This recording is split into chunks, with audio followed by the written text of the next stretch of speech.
Welcome to the second episode of The Sin Bin. I'm your host, Rachel Wenzlaff. This past weekend was a very long few days for the Longhorns. The guys headed out to Norman, Oklahoma to take on the Sooners, and after a very defensively heavy match, the Longhorns came up empty-handed with a final score of 39-0. After the game, I caught up with OU head coach Jason Horowitz and got his take on the match. What do you think was Texas's biggest downfall? I don't know. I mean, I think we matched up pretty well. I think we all have a lot to work on. I think their strength was their physicality and their size. You know, that's something that we struggle with here a little bit right now. We have some of our more sizable guys injured, so the smaller guys are playing some of the bigger positions and doing well. But it was good to take on that pack with that size and weight and come out on the top a little bit there. How do you feel now that you have the win? Oh, it's great. I mean, it's a big game. You know, we respect this rivalry a whole lot. And we talk to the guys about it all the time that, you know, when the whistle goes, it's one thing, but when it's over, it's all about the rivalry and the respect. And that's key. Here with me now, as always, is Bus, head coach of the Texas team. Bus, Jason commented on your team's size and physicality, but you had around 10 guys, some of them big starters, missing from your depth chart. How do you think their absence affected the game? Well, no doubt the game would have been different if those guys had been in. Not better or worse or different. And Emmanuel Nwoko, who started his first game of the season at wing, he brings a different skill set than, say, a Matt Young. So the game would have been uniquely different, not necessarily better or worse. But you always do miss the talent of certain guys not being there.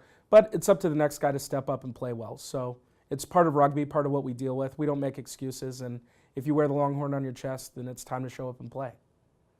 Well, you haven't just had problems completing game rosters. After the OU game, some of your players pointed out that maybe not everybody shows up to practice, and that could have been a reason why you guys weren't as prepared as you could have been. So what are you going to do in practice to really get everyone to show up and take it seriously while they're there? Well, I don't know that being friends and goofing around is a bad thing. It's rugby, and it's college sports, so it should be fun. Now, as far as availability, that's a problem that's not unique to us. I think it's fair to say that every college program in the country or every rugby program in the country faces that challenge of player availability. I think when we come in, we're usually a good balance of dialed in, but also having fun. And I want the guys to have fun. That's, job number one is to make sure people enjoy their rugby. So I don't know that we're going to tinker with it too much.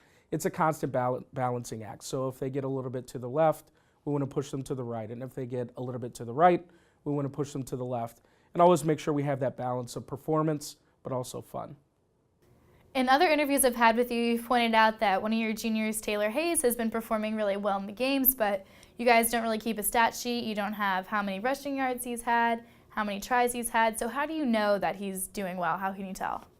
Well, first and foremost, Taylor was an impact player for us last year, and beyond that, he's a junior now. But what he did specifically is eliminate mistakes. So when Taylor goes into contact on offense, I'm fairly certain that we're going to get the ball back. If there's someone open on the outside of them, I'm relatively certain that he's going to give them the ball in a good position. He's improved tremendously on defense. He's a very tough assignment defensively because he's quick laterally, so he doesn't let a lot of people get around him.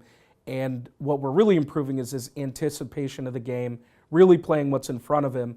But if you watch, to a layperson, he always beats his defender on offense, and he always makes his tackle on defense.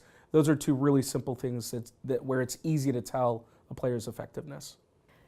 Well, you guys struggled against Oklahoma last week, and coming up after the spring break, you're facing off against Army, who may pose even more of a threat than the Sooners did. So what do you think you really need to zero in on in practice in order to prepare for that game?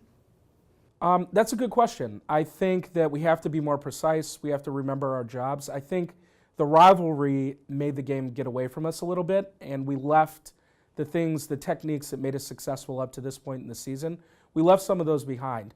So we just really have to focus on our jobs, maintain focus in the task at hand, play hard, play aggressive like we always do. And there were some positive points that came out of the game. You never like to lose a game. You certainly never like to lose to Oklahoma.